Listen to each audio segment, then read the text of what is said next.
স্বাগত নিউজ 24 দেশ সংবাদে। পুরো সংবাদের সাথে আছি আমি আফরিন আনোয়ার।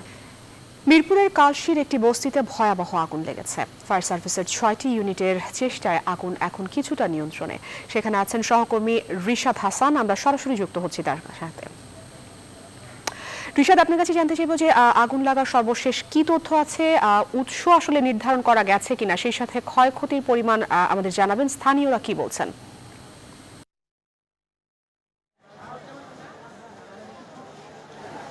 আফরিন, আপনাকে ধন্যবাদ। এটি মিরপুর কালশি এলাকায় এই বস্তির নাম হলো তালতলা বস্তি এবং এখানে আজ আনুমানিক 2টা নাগাদ এখানে অগ্নিকাণ্ডের ঘটনা ঘটে এবং ফায়ার সার্ভিস এবং সিভিল ডিফেন্স ইউনিটের যে জোন 2 এর যিনি কর্মকর্তা আবুল বাশার, তিনি আমাদের সঙ্গে কিছুক্ষণ আগে কথা বলেছেন এবং তিনি জানিয়েছেন যে আসলে এখানে অতি দাহ্য পদার্থ থাকবার কারণে, অর্থাৎ এখানে কারচুপির কাজ চলতো এবং একই সঙ্গে সেলাইয়ের নানা ধরনের কাজ চলতো এবং বেশ কিছু দাহ্য পদার্থ থাকবার কারণে কিন্তু আসলে এখানে অগ্নিকাণ্ডের ঘটনা ঘটে থাকতে পারে এবং অগ্নিকাণ্ডের যে বড় আকার ধারণ করা সেটি এটার একটি বড় কারণ হতে পারে।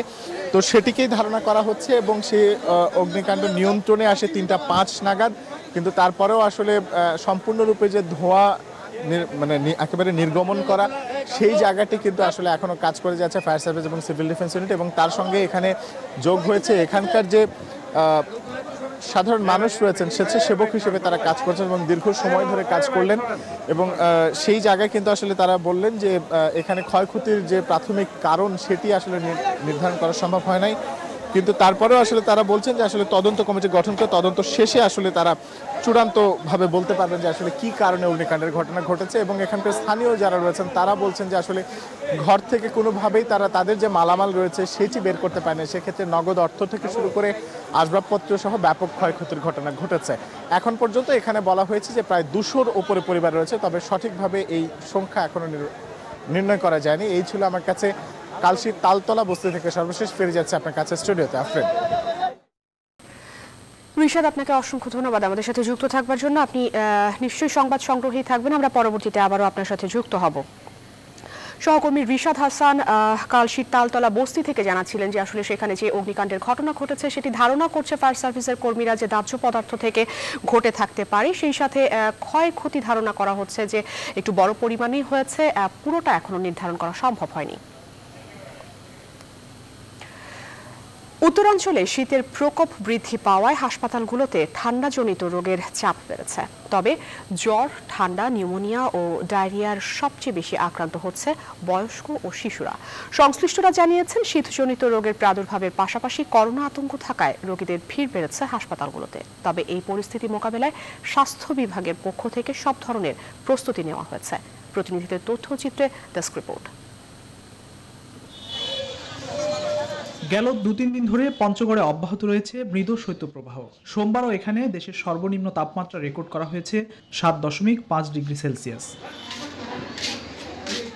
তীব্র শীত ও হিমেল হাওয়ায় বিপর্যস্ত এখানকার জনজীবন। শীতের প্রকোপ বৃদ্ধি পাওয়ায় সর্দি, কাশি, ঠান্ডাজনিত জ্বরসহ বিভিন্ন রোগ আক্রান্ত হয়ে হাসপাতালে প্রতিদিন চিকিৎসা নিতে আসছেন রোগীরা।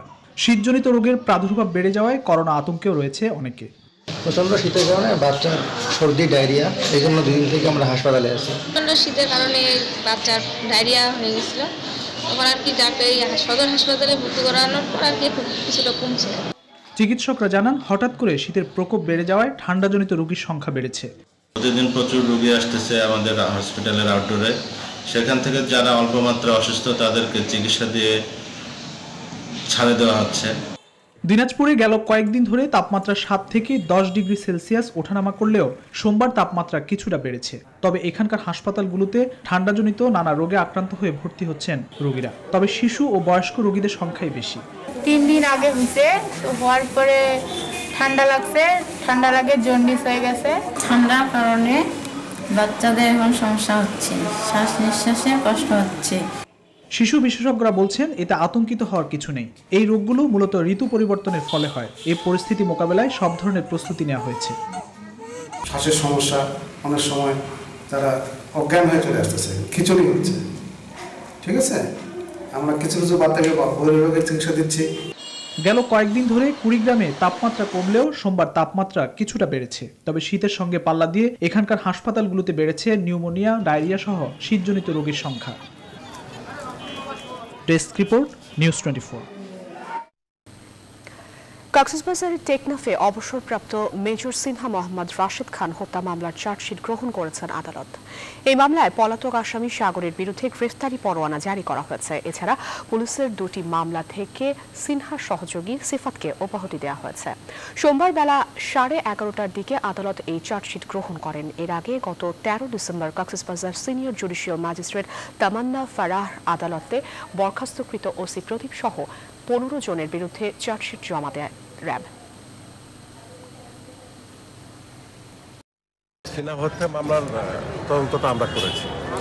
গত 13 তারিখে এই মামলার অভিযোগপত্র জমা দেওয়া হয়েছে বিজ্ঞ আদালতে। আজকে ছিল এই মামলার শুনানিতে। তো শুনানি শেষে এই মামলার অভিযোগপত্র বিজ্ঞ আদালত অ্যাকসেপ্ট করেছে। 15 জনের মধ্যে একজন আসামি পলাতক ছিল। সে পলাতক আসামির বিরুদ্ধে ওয়ারেন্ট পিএনডি জারি করা হয়েছে।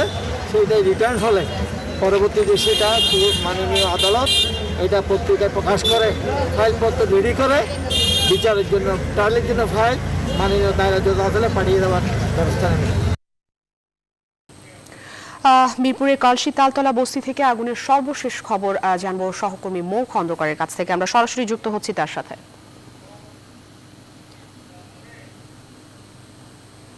মৌ, আপনি আমাকে শুনতে পাচ্ছেন? মৌ, সর্বশেষ কি তথ্য আছে আপনার কাছে? ক্ষয়ক্ষতির কোনো ধরনের নির্ধারণ করা গেছে কিনা, কি বলছে পুলিশ?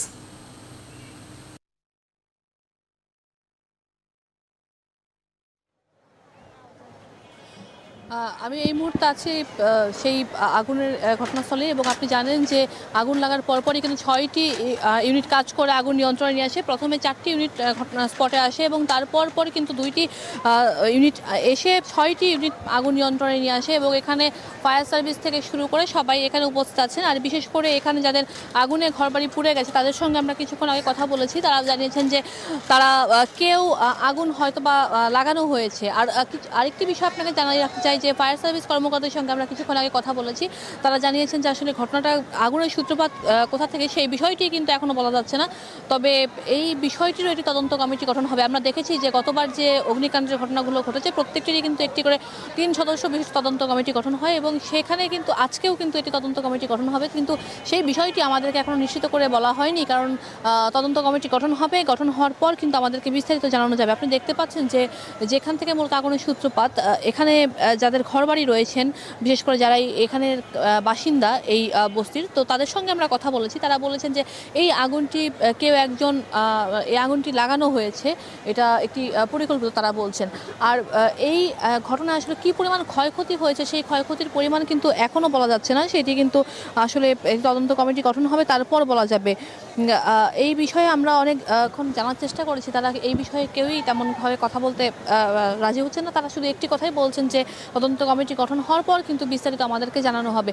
আপনি দেখছেন যে আগুন 3টা 1 মিনিটে কিন্তু আগুন নিয়ন্ত্রণে নিয়ে আসে, এবং এখনও ফায়ার সার্ভিসের যে পরবর্তী কার্যক্রম তারা কিন্তু সেই কার্যক্রম তারা চালিয়ে যাচ্ছেন। এখানে ফায়ার সার্ভিসের কর্মকর্তারা থেকে শুরু করে বিশেষ করে যারা আরও উচ্চতন কর্মকর্তারা আছেন তারা সবাই এখানে এখনও পর্যন্ত উপস্থিত আছেন। আপনি দেখছেন যে ধোঁয়া যে রয়েছে সেই ধোঁয়া কিন্তু এখনও রয়ে গেছে, এবং সেই ধোঁয়া নিষ্কাশনের জন্য তারা কিন্তু কাজ করতে যাচ্ছে। পরবর্তী যে তাদের কার্যক্রমগুলো তারা সম্পূর্ণ করছে, এবং সব কার্যক্রম সম্পূর্ণ হওয়ার পর কিন্তু এখানে যে ফায়ার সার্ভিস সেখান থেকে বলা হয়েছে যে সব কার্যক্রম সম্পূর্ণ করার পর তারা এখান থেকে যাবেন, এবং তারপর তদন্ত কমিটি তারা গঠন করবে। আসলে এখনও পর্যন্ত বলা যাচ্ছে না কয় সদস্য বিশিষ্ট তারা তদন্ত কমিটি গঠন করেছে।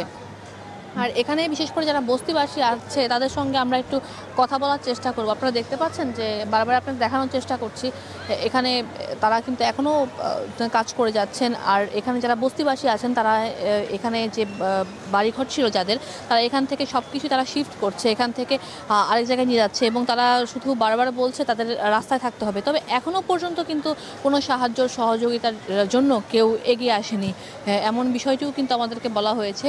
আপনারা দেখতে পাচ্ছেন যে কেউ কেউ কিন্তু ঘরের ভেতর দিয়ে তারা হেঁটে যাচ্ছে, এখনও কিন্তু তাদের কোনো ধরনের কোনো ব্যবস্থা নেওয়া হয়নি বা কেউ সাহায্য সহযোগিতার করতে আসেনি, এই বিষয়টি আমাদেরকে জানানো হয়েছে। আর এখানে যারা বিশেষ করে কাজ করে তারা প্রত্যেকেই কিন্তু বিভিন্ন জায়গায় আসলে কাজ করে, কেউ গার্মেন্টসে আছে, কেউ বাসা বাড়িতে আছে, সবাই কিন্তু কোনো না কোনো জায়গায় কাজ করে যে আসলে টাকা পয়সাগুলো এখানে রাখা ছিল সেই সবই কিন্তু এখানে পুড়ে গেছে, এবং বিশেষ করে যে আসবাবপত্র মৌ খন্দকার, আপনাকে অসংখ্য ধন্যবাদ আমাদের সাথে যুক্ত থাকবার জন্য।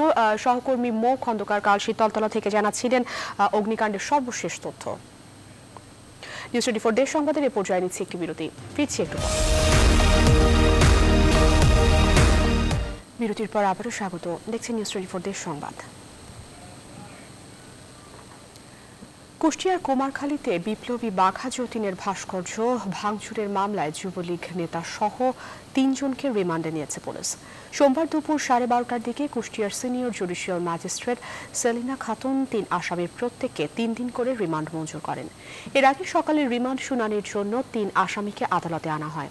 গত শনিবার মামলার তদন্তকারী কর্মকর্তা ও কুমারখালী থানার পরিদর্শক রাকিবুল হাসান 3 জনের প্রত্যেককে 7 দিন করে রিমান্ডে নেওয়ার আবেদন করেছিলেন। এই 3 আসামি হলেন কুমারখালী উপজেলার কয়া ইউনিয়নের রায়ডাঙ্গার আনিসুর রহমান, মোহাম্মদ হৃদয় আহমেদ ও চাপড়া ইউনিয়নের ছেউরিয়া মন্ডলপাড়া এলাকার মোহাম্মদ সবুজ হোসেন। আনিসুল কয়া ইউনিয়ন যুবলীগের সভাপতি ছিলেন, তবে ঘটনার পর তাকে দল থেকে সাময়িক বহিষ্কার করা হয়েছে। সীমান্তে বাংলাদেশি নাগরিকদের হত্যার প্রতিবাদে দেশের বিভিন্ন জেলায় কালো ব্যাজ ধারণ ও কালো পতাকা উত্তোলন করেছে বিএনপির নেতাকর্মীরা। কেন্দ্রীয় কর্মসূচির অংশ হিসেবে বরিশাল নগরীর সদর রোডের বিএনপি দলীয় কার্যালয়ের সামনে কালো পতাকা উত্তোলন ও কালো ব্যাজ ধারণ কর্মসূচি পালন করে নেতাকর্মীরা। মহানগর বিএনপির উদ্যোগে এই কর্মসূচি পালিত হয়েছে। রাজশাহীতে কালো ব্যাজ ধারণ ও কালো পতাকা পরিদর্শন করেছে বিএনপি। সকাল 10টায় নগরীর দলীয় কার্যালয়ের সামনে এই কর্মসূচি পালন করে নগর ও জেলা বিএনপির কর্মীরা। একই প্রতিবাদে একই কর্মসূচি পালন করেছে রংপুর মহানগর ও জেলা বিএনপি নেতাকর্মীরা।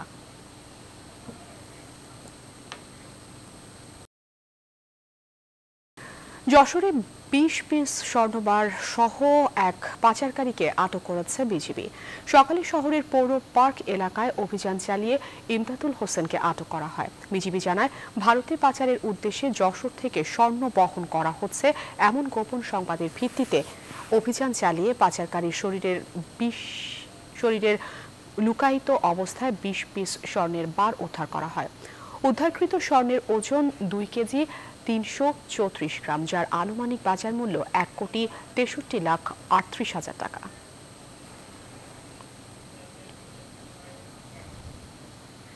দেশ সংবাদের এ পর্যায়ে নিচ্ছি আরেকটি বিরতি, ফিরছি একটু পর। বিরতির পর আবারও স্বাগত, দেখছেন নিউজ 24 দেশ সংবাদ। চলতি মৌসুমে ফরিদপুরে উচ্চ ফলনশীল জাতের সরিষার আশানুরূপ উৎপাদন হয়েছে। উৎপাদন খরচ কম ও স্বল্পমেয়াদী ফলন হওয়ায় অন্যান্য ফসলের চেয়ে সরিষা আবাদে আগ্রহী হয়ে উঠেছেন কৃষকরা। সরিষা চাষে কৃষকদের সব ধরনের সহযোগিতা করেছে স্থানীয় কৃষি বিভাগ। খায়রুজ্জামান সোহাগের তথ্য ছবিতে ডেস্ক রিপোর্ট। ফরিদপুরে ফসলের মাঠগুলোতে এখন সর্ষের হলুদ ফুলে ছেয়ে গেছে। মাঠের পর মাঠ জুড়ে বিরাজ করছে হলুদ ফুলের দৃষ্টিনন্দন মনোমুগ্ধকর দৃশ্য। সর্ষের ফুল আকৃষ্ট করছে মৌমাছি সহ প্রকৃতিপ্রেমীদের। চলতি মৌসুমে উচ্চ ফলনশীল জাতের বিনা 4, 9, বাড়ি 14-15, টৌরি 7 ক্যানোলা সহ বিভিন্ন জাতের সরিষার আবাদ করেছে কৃষকরা। আবহাওয়া অনুকূলে থাকায় ফলনও বেশ ভালো হয়েছে। কৃষকরা জানান, বন্যার পানি নেমে যাওয়ার সাথে সাথেই সরিষার আবাদ করেছেন তারা। স্বল্প খরচে লাভ বেশি হওয়ায় অন্যান্য ফসলের চেয়ে সরিষা চাষে আগ্রহী হয়ে উঠেছেন অনেকে। 35-40 হাজার টাকা খরচ গেছে, আশা করি ফলন ভালো হয়েছে। 90 থেকে 1 লাখ টাকা আমি বেচতে পারবো। ফসলটা ঘরে চলতে পারলে আমরা লাভবান হতে পারবো। সরকার যদি আমাদেরকে একটু দামটা বাড়ায় দেয়, তাহলে আমরা এই সরিষা ক্ষেতটা বেচে কিছু লাভবান হতে পারবো ভাই। সরিষার আবাদ বৃদ্ধির লক্ষ্যে কৃষকদের প্রশিক্ষণ সহ সব ধরনের সহায়তা করছে স্থানীয় কৃষি বিভাগ। আশা করা যাচ্ছে এই বছরে আমাদের কৃষক ভাইরা আবহাওয়া যদি অনুকূলে থাকে ভালো ফলন পাবেন এবং এতে কৃষক ভাইরা লাভবান হবেন। ফরিদপুরে এবছর 8,780 হেক্টর জমিতে সরিষার আবাদ করা হয়েছে। Desk report, news 24। মর্মী কবি ও বাউল সাধক হাসন রাজার 166তম জন্মদিন আজ। 1854 সালের 21 ডিসেম্বর সুনামগঞ্জ শহরের সুরমা তীরের লক্ষণশ্রী গ্রামে ধর্নাঢ্য জমিদার পরিবারে জন্মগ্রহণ করেন তিনি। প্রতি বছরই সুনামগঞ্জ জেলা প্রশাসন ও জেলা শিল্পকলা একাডেমির আয়োজনে নানা কর্মসূচির আয়োজন করা হলেও করোনা মহামারীর কারণে এবার তা সীমিত করা হয়েছে। হাসন রাজার জীবন দর্শন সাধারণ মানুষের কাছে পৌঁছে দেবার জন্য হাসন রাজা একাডেমি স্থাপনের দাবি জানিয়েছেন সাংস্কৃতিক কর্মীরা।